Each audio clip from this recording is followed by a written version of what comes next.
So Jim, thank you so much for taking time to sit down and talk. No, no worries. And congratulations on your career success and one day. It's great. Thanks. Cool. First question is, was there a point in time when you were growing up where you knew you wanted to be an actor? And if so, tell us about it. Not really. It's been a bit of a sort of weird relationship, sort of since I was quite young. I sort of I've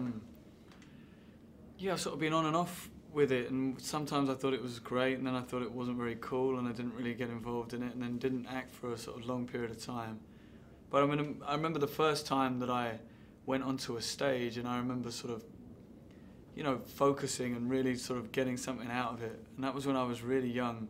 And the local theatre kind of came to our school and asked if any of the local kids wanted to audition for the play. And we all found out that we could get time off school. So we just put our hands up, you know, and I ended up getting picked as one of the, we had to do like a little audition.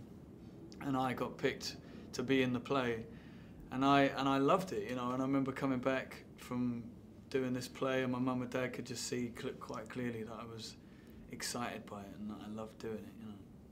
So what is it that draws you to a character, and what did you think of when you read the screenplay for One Day, and what were the first, your gut on Dexter? Yeah, that he was complicated, you know, which is always, you know, exciting to sort of have a look at someone who's got a lot going on, I suppose, you know. There was a sort of outward shell of sort of arrogance and bravado, and then definitely an underlying layer of sort of insecurity and vulnerability, you know, so. And he just goes through a lot, you know, he just sort of traveled through his life, and he has these great highs and these lows, and some traumatic stuff sort of happens within his family, and, you know, and why this guy isn't prepared to accept this quite obvious love between him and this girl, you know, and that he's really sort of keeping her at an arm's length to sort of protect her, I guess, from himself.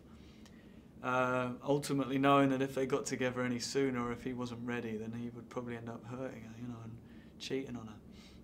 And at least he's aware of that, and he accepts that. You know, but I just thought it was a great story, you know, a classic love story, a new way of sort of looking into people's relationships and love, and how complicated love can be for most people, I think. Was there one scene that is your favorite scene, or was your favorite scene to shoot? To shoot, probably like when I just had to sunbathe on the beach in Dinar. It was a pretty easy day that day. It was all good. I remember it. I have fond memories of the filming experience. I mean, I always enjoyed doing scenes with Anne. It was nice when it was a Dex and M day, you know, because often it wasn't. You know, we'd be off doing different parts of our lives. You know, I'd be with Sylvie and having a baby and a kid and being a TV presenter, and so that. You know, so when it was a day of sort of Dexter and Emma, whatever that might be, it was always a good day on set. And what are the 3 adjectives that come to mind when you think about this experience?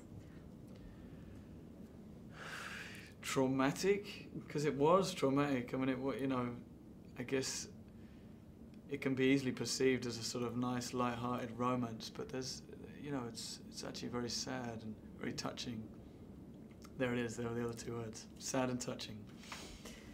And fun and romantic.